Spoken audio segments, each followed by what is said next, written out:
Hello friends, ನಮ್ಮ ಉದ್ಯೋಗ YouTube ಚಾನಲ್ಗೆ ಸ್ವಾಗತ. ದೈನಂದಿನ ರಾಜ್ಯ ಹಾಗೂ ಕೇಂದ್ರೀಯ ಸರ್ಕಾರ ಹೊರಡಿಸಿದಂತಹ ಸರ್ಕಾರಿ ಉದ್ಯೋಗಗಳ ಮಾಹಿತಿ ಹಾಗೂ ಹಲವಾರು ರಾಜ್ಯ ಸರ್ಕಾರ ಹಾಗೂ ಕೇಂದ್ರ ಸರ್ಕಾರ ಹೊರಡಿಸಿದ ಹಲವಾರು ಯೋಜನೆಗಳ ಕುರಿತಾದ ಮಾಹಿತಿಯನ್ನು ತಿಳಿಸಿಕೊಡುವುದು ನಮ್ಮ ಚಾನಲ್ನ ಒಂದು ಆಶಯವಾಗಿದೆ. ಮೊದಲನೆಯದಾಗಿ ಈ ವಿಡಿಯೋ ನೋಡುವ ಮುನ್ನ ನೀವು ಮಾಡಬೇಕಾಗಿದ್ದು ಇಷ್ಟೇ, ಏನೆಂದರೆ ನಮ್ಮ ಚಾನಲನ್ನು ಆದಷ್ಟು ಬೇಗ ಸಬ್ಸ್ಕ್ರೈಬ್ ಆಗಿ ಮತ್ತು ಲೈಕ್ ಮಾಡಿ ಹಾಗೂ ಬೆಲ್ ಬಟನನ್ನು ಒತ್ತುವುದರ ಮೂಲಕ ನಮ್ಮ ಚಾನಲನ್ನು ಪ್ರೋತ್ಸಾಹಿಸಿ ಎಂದು ಕೇಳುತ್ತಾ, ಈಗ ಹೊಸದಾಗಿ ಬಂದಿರುವ ಯೋಜನೆ ಕುರಿತಾದ ಮಾಹಿತಿಯನ್ನು ನೋಡುವ. ಇಲ್ಲಿ ಮೇಲೆ ನೀವು ಹೆಡ್ಲೈನ್ನಲ್ಲಿ ನೋಡಿರುವ ಹಾಗೆ ಫ್ರೆಂಡ್ಸ್, ಗೃಹಲಕ್ಷ್ಮಿ 11ನೇ ಕಂತಿನ ಹಣವನ್ನು ಬಿಡುಗಡೆಯಾಗಿದೆ. ಕಡ್ಡಾಯವಾಗಿ ಈ 3 ರೂಲ್ಸನ್ನು ಪಾಲಿಸಬೇಕೆಂದು ಇಲ್ಲಿ ರಾಜ್ಯ ಸರ್ಕಾರ ಹೊರಡಿಸಲಾಗಿದೆ.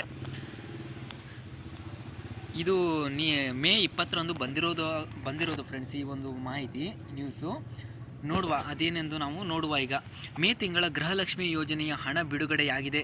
ಪೆಂಡಿಂಗ್ ಹಣ ಪಡೆಯಲು ಹೊಸ ರೂಲ್ಸ್ ಇಲ್ಲಿದೆ ನೋಡಿ. ನಮಸ್ಕಾರ. ಕರ್ನಾಟಕದ ಸಮಸ್ತ ಜನರಿಗೆ ಆತ್ಮೀಯವಾದ ಸ್ವಾಗತ. ಈ ಲೇಖನದಲ್ಲಿ ತಿಳಿಸಿರುವುದೇನೆಂದರೆ, ಗೃಹಲಕ್ಷ್ಮಿ ಯೋಜನೆಯ ಮೇ ತಿಂಗಳ ಹಣ ಬಿಡುಗಡೆಯಾಗಿದ್ದು ಮತ್ತು ಇನ್ನು ಮುಂದೆ ಗೃಹಲಕ್ಷ್ಮಿ ಯೋಜನೆ ಹಣ ಪಡೆಯಬೇಕಾದರೆ ಹಾಗೂ ಪೆಂಡಿಂಗ್ ಹಣವೂ ಬೇಕಾದರೆ ಈ ರೂಲ್ಸನ್ನು ಪಾಲಿಸಬೇಕಾಗಿ ಕಡ್ಡಾಯವಾಗಿದೆ. ಏನೆಂದು ನಾವು ಸವಿವರವಾಗಿ ನೋಡುವ. ಇಲ್ಲಿ ನೋಡಿ ಫ್ರೆಂಡ್ಸ್, ಮೇ ತಿಂಗಳ ಹಣ ಬಿಡುಗಡೆ. ನಮಸ್ಕಾರ.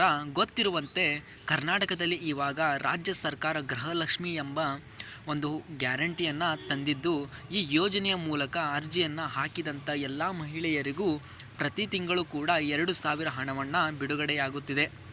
ಹಾಗೂ ಇಲ್ಲಿಯವರೆಗೂ ಯೋಜನೆಯ ಮೂಲಕ ಮಹಿಳೆಯರು ಸುಮಾರು 10ನೇ ಕಂತಿನ ಹಣವನ್ನು ಪಡೆದುಕೊಂಡಿದ್ದಾರೆ. ಎಂದರೆ ಇಲ್ಲಿಯವರೆಗೂ ಸುಮಾರು 20,000 ಹಣ ಮಹಿಳೆಯರ ಖಾತೆಗೆ ಸೇರಿದೆ. ತುಂಬ ಮಹಿಳೆಯರು ಕೂಡ ಇನ್ನೂ ಕೂಡ ಗೃಹಲಕ್ಷ್ಮಿ ಯೋಜನೆಯ 2-3 ಕಂತು ಮತ್ತು ಯಾವುದೇ ಕಂತಿನ ಹಣ ಬಂದಿಲ್ಲ ಎಂದು ಕಂಪ್ಲೇಂಟ್ ಮಾಡುತ್ತಿದ್ದಾರೆ. ಅಂಥವರಿಗೆ ರಾಜ್ಯ ಸರ್ಕಾರದ ಕಡೆಯಿಂದ ಗುಡ್ ನ್ಯೂಸ್ ಅಂತಲೇ ಹೇಳಬಹುದು. ಅದೇನೆಂದರೆ, ರಾಜ್ಯ ಸರ್ಕಾರವು ಪೆಂಡಿಂಗ್ ಹಣ ಪಡೆಯಲು ಇನ್ನು ಮುಂದೆ ಗೃಹಲಕ್ಷ್ಮಿ ಯೋಜನೆ ಹಣ ಪಡೆಯಬೇಕೆಂದರೆ ಕಡ್ಡಾಯವಾಗಿ ಈ ಕೆಳಗಡೆ ರೂಲ್ಸನ್ನು ಪಾಲಿಸಬೇಕಾಗುತ್ತೆ. ಅದೇನೆಂದು ನಾವು ನೋಡುವ ಫ್ರೆಂಡ್ಸ್. ರೂಲ್ಸನ್ನು ನೋಡಿ, ಇಲ್ಲೇ ಮೇಲುಗಡೆ ಹೆಡ್ಲೈನಲ್ಲಿ ಇರೋ ಹಾಗೆ ಪೆಂಡಿಂಗ್ ಹಣ ಪಡೆಯಲು ಇರುವ 3 ರೂಲ್ಸ್. ಮೊದಲನೇದಾಗಿ ಬ್ಯಾಂಕ್ ಖಾತೆ.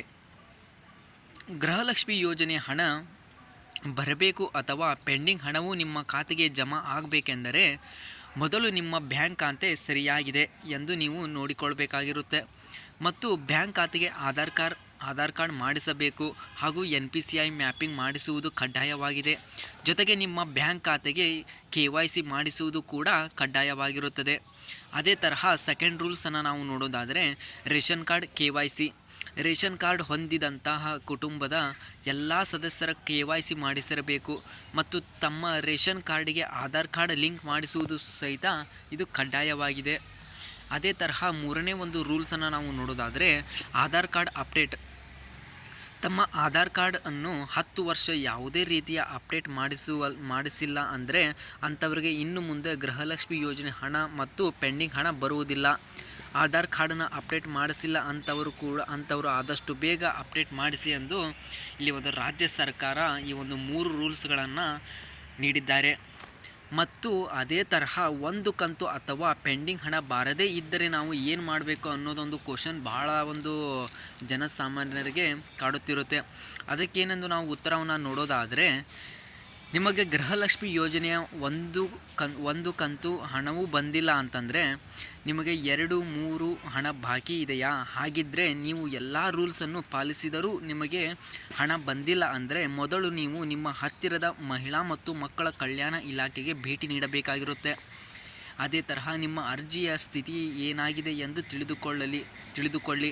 ಏಕೆಂದರೆ ಈಗಾಗಲೇ ಸುಮಾರು ಯೋಜನೆಯ ಅರ್ಜಿಗಳನ್ನು ರಿಜೆಕ್ಟ್ ಮಾಡಲಾಗಿದೆ.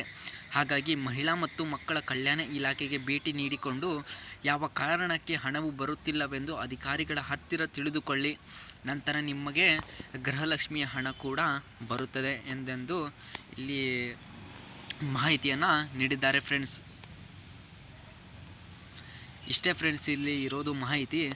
ಯಾರೆಲ್ಲ ಈ ವಿಡಿಯೋವನ್ನು ನೋಡುತ್ತಿರುವರೋ ಅಂಥವರು ಆದಷ್ಟು ಬೇಗ ನನ್ನ ಚಾನಲನ್ನು ಸಬ್ಸ್ಕ್ರೈಬ್ ಆಗಿ, ಯಾಕಂದರೆ ಮುಂದೆ ಬರುವಂತಹ ಹಲವಾರು ಒಂದು ಯೋಜನೆಗಳ ಒಂದು ಕುರಿತಾದ ಒಂದು ಮಾಹಿತಿ ಆದಷ್ಟು ಬೇಗ ನಿಮಗೆ ಸೇರಲಿದೆ ಅಂತಲೇ ಹೇಳಬಹುದು.